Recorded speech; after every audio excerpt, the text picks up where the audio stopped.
Lihat seperti apa sih minat korporasi untuk melakukan penggalangan dana di pasar modal? Masih tinggi, cuman momennya itu kan mungkin lebih sulit ya. Jadi istilahnya kalau suku bunganya tinggi begini kan mereka kan mesti menawarkan bunganya kuponnya di berapa gitu. Tentu saja tinggi juga gitu dan tinggi pun belum tentu minatnya tinggi gitu kan. Karena biasanya kalau kecenderungannya suku bunga tinggi, harga obligasi itu kan seringkali kan lemah turun gitu kan karena yieldnya kan naik gitu kan. Jadi itu juga membuat beberapa perusahaan mungkin banyak juga yang menunda ya penerbitan bonds itu dan lain-lain gitu. Baik, apakah Anda sudah melihat ada korporasi yang menunda penggalangan dananya di tahun ini dialihkan ke tahun depan misalnya? Masih ada sih yang mau nerbitin beberapa ya, cuman kadang-kadang misalnya targetnya berapa gitu X rupiah gitu ya, mungkin nggak sebesar itu akhirnya gitu. Ya, karena minatnya mungkin lebih terbatas ya. Baik, dan untuk pipeline di Samuel Sekuritas sendiri seperti apa? Kita ada satu karya ya, kita ikutan juga, underwriter. Kalau saham juga ada juga sih, yang buat go public, salah satunya ya perusahaan golf ya. Itu masih ada di pipeline sih. Baik, apakah ini akan dilakukan di sisa 2024 Ya, ini? 2024 ini target Di kita. bulan apa mungkin kalau ada spesifiknya? Satu sedang book building sih ya. Prosesnya mudah-mudahan ya bisa berjalan lancar lah. Karena kan mau tidak mau kan kondisi apapun sebetulnya kan untuk IPO itu kan tetap ada peluang ya. Asal industrinya itu menarik dan valuasinya menarik gitu ya. Selama itu yang bisa kita jamin, kita berikan ketenangan yang buat investor seharusnya nggak ada masalah sih ya. Baik, apakah lebih ke penggalangan dana berupa IPO atau rights issue atau mungkin surat utang? Ada IPO, ada surat utang juga. Baik, artinya yang lebih diminati di tahun ini Bapak lihat akan lebih ke IPO atau justru surat utang atau rights issue? Dua-duanya berat sebetulnya, dua-duanya berat karena bonds kita itu kan sedang banyak mendapatkan tekanan ya, karena asing kan banyak keluar ya di situ ya.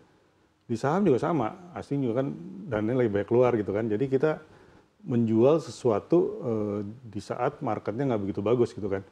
Untuk menjual itu kan kita mesti mempelajari apakah perusahaan itu betul-betul punya satu poin yang menarik sehingga orang mau berinvestasi kan. Ya kan? Tentu saja minatnya agak berbeda dengan kalau misalnya kondisi market lagi bagus gitu ya. Jadi yang tadinya iseng-iseng beli juga banyak gitu kan. Kalau ini kan betul-betul mempelajari apakah betul ini menarik apa enggak gitu. Baru mau masuk gitu ya. Jadi resiko itu memang kita mesti jabarkan juga dengan si emitennya. Jadi rencana mereka seperti apa dan keyakinannya seperti apa gitu kan. Sehingga kan kita bisa bantu juga untuk penjaminannya gitu. Baik, kita tahu Bank Indonesia juga mengeluarkan instrumen investasi SRBI yang Ya. juga menyedot cukup Ya. banyak likuiditas begitu. Apakah menurut Bapak ini menjadi salah satu ancaman untuk penerbitan surat utang? Ya itu salah satu pesaing kan. Karena kan BI ini kan dapat dibilang kan nggak ada resiko kan. Investasi itu kan nggak ada resiko. BI kan nggak mungkin nggak bayar gitu kan.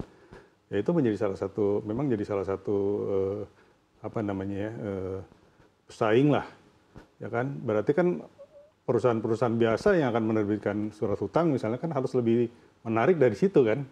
Salah satunya mungkin kuponnya mesti tinggi gitu. Kalau kuponnya mesti tinggi, apakah mereka masih cukup bagus untuk perusahaan atau enggak gitu kan, untuk membayar kuponnya ke depannya seperti apa kan. Jadi itu memang menjadi pertimbangan dari perusahaan-perusahaan itu sebelum melakukan suatu corporate action kan sebetulnya kan untuk tahun ini ya. Baik, bagaimana dengan minat investor untuk membeli saham-saham IPO? Karena kalau kita lihat beberapa saham IPO ini kan banyak yang juga ternyata setelah IPO justru harganya Turun. drop dan bahkan Ya. belum kembali lagi ke harga Ya. IPO. Ya banyak sekali sekarang IPO juga size-nya nggak terlalu besar ya. Jadi memang kalau nggak terlalu besar itu kan kebanyakan investornya investor retail ya, ketimbang institusi gitu. Jadi kalau retail ini biasanya memang lebih condong short term ya transaksinya kan. Jadi saya sempat bicara juga dengan beberapa teman lah yang melakukan IPO juga ya, memang mesti dipikirkan juga bagaimana strategi mereka setelah IPO kan. Bukan hanya waktu IPO-nya aja, waktu IPO kan sudah mengumpulkan dana, tapi maintain harga gimana gitu, jangan malah jatuh gitu kan. Nah itu juga memang menjadi concern juga dari mereka juga, seperti apa gitu kan. Itu memang hal yang menjadi tantangan kita saat ini gitu. Baik, kita beralih ke sektoral. Kalau secara sektoral, kira-kira sektor apa yang di tengah volatilitas ini mungkin masih bisa diharapkan hingga akhir tahun? Ya, tekanan dari asing itu kan terutama kan ke four big banks ya. Four big bank mengalami penurunan yang cukup tinggi ya, khususnya yang BUMN gitu. Dana yang keluar tuh besar gitu. Nah, cuman memang satu titik setelah terjadi penurunan yang begitu besar, itu sebetulnya menjadi peluang juga gitu. Nah, kenapa bisa terjadi penurunan? Salah satunya kan mungkin dari performa juga ya, performa waktu first quarter yang mungkin di bawah ekspektasi, walaupun masih tumbuh, tapi mungkin nggak seoptimis yang dibayangkan oleh para analis gitu.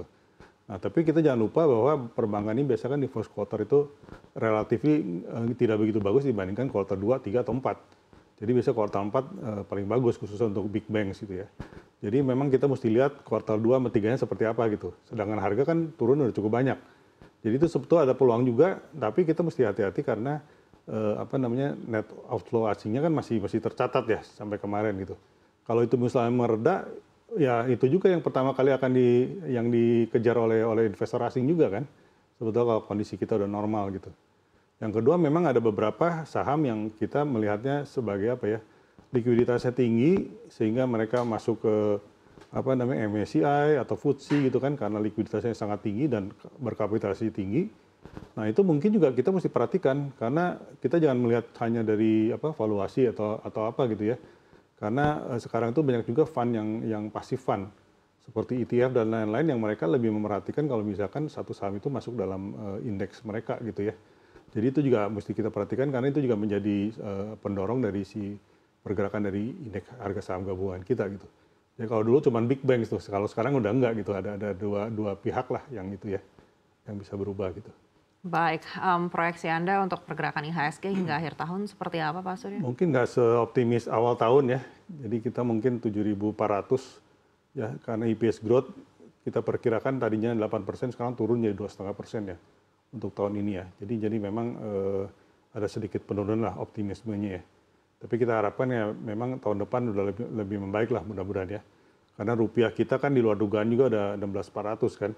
Jadi itu selalu berefek negatif terhadap market kan kalau misalnya itu terjadi ya. Baik. Ya, jadi itu yang memang kita perlu perhatikan lah saat ini. Baik, di Samuel Sekuritas sendiri seperti apa Pak Surya? Apakah memang sudah sesuai target di awal tahun atau justru ada revisi ke bawah atau mungkin revisi ke atas bahkan hingga akhir tahun nanti? Surprisingly sih transaksi dibanding tahun lalu masih lebih bagus ya. Tapi saya nggak melihat marketnya cukup positif saat ini ya karena banyak hal ya. Salah satunya memang karena penurunan suku bunga Fed yang tertunda-tunda yang kita perkirakan tahun depan baru kita stand-nya tahun depan baru turun. Kemudian juga profitabilitas dari emiten ini kan ternyata kan nggak setinggi yang kita bayangkan lah. Kemudian ada pelemahan rupiah yang membuat kita berpikir jangan-jangan BI bukannya siap-siap menurunkan suku bunga, tapi mesti punya peluang juga untuk menaikkan sekali lagi gitu suku bunganya gitu kan di semester 2 ini. Gitu. Artinya Anda melihat ada kemungkinan itu? Masih ada kemungkinan. Karena pelemahan rupiah. Karena pelemahan rupiah ini kan. Nah jadi itu hal-hal yang memang menjadi tekanan terhadap market. Kemudian satu lagi ya mengenai itu aturan-aturan dari bursa sendiri kan. Seperti pemantauan khusus dengan FCA-nya yang terkena kepada perusahaan yang market kapitalisasi besar kan, itu menjadi kontroversi juga di market gitu ya. Jadi itu juga yang membuat saya berpikir ya kita lebih transparan lah seharusnya kan ketimbang terlalu banyak proteksi gitu sebetulnya kan terhadap itu kan.